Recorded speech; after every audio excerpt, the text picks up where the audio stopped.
Thank you, Mr. President, dear colleagues. I want to thank the United States for asking this meeting. Almost 50 years ago, the Nuclear Non-Proliferation Treaty entered into force. Thanks to collective effort, the Non-Proliferation Treaty has become a pillar of our collective security. During all these years, Italy has been a champion of this treaty.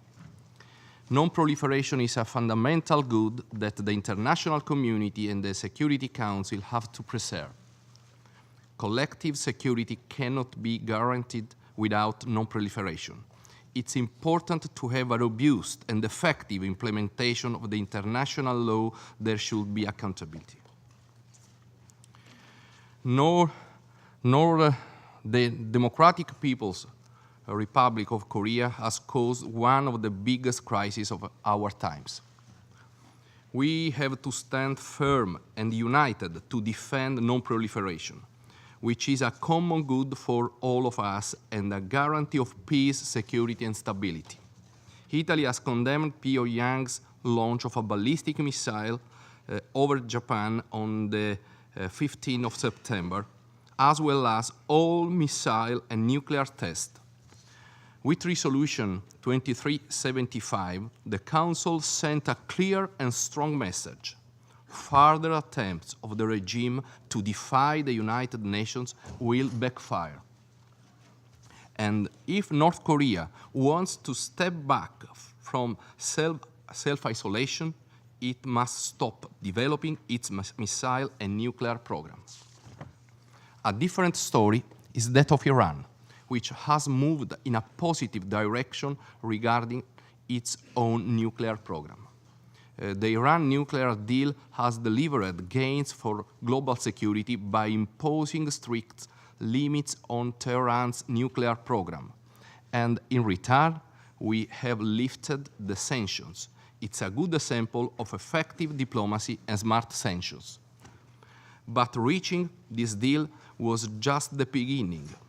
Now, we must continue to ensure that Iran does not sway off the path of nuclear non-proliferation.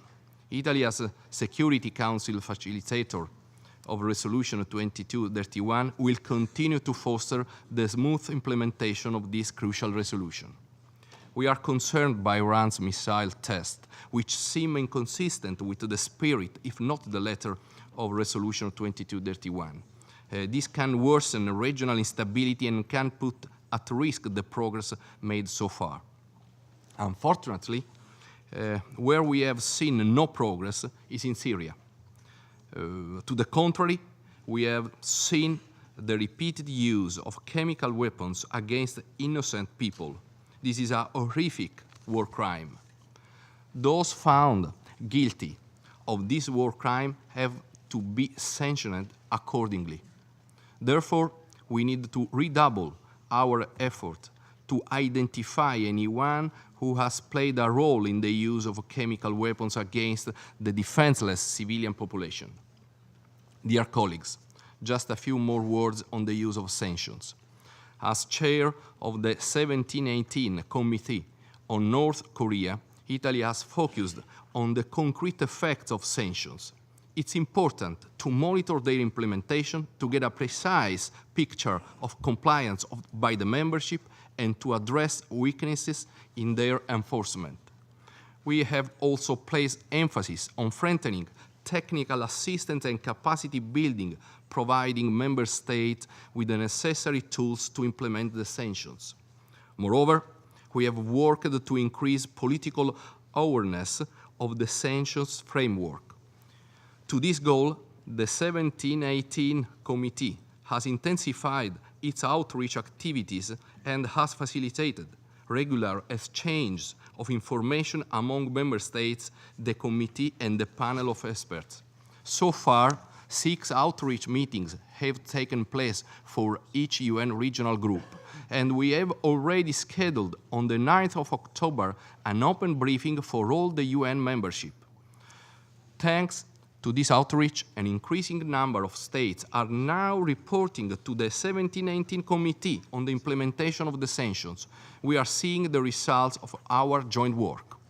At the same time, Italy is engaged with our EU partners to adopt Resolution 2375 on North Korea into our legal system as soon as possible, and to identify more autonomous restricted measures.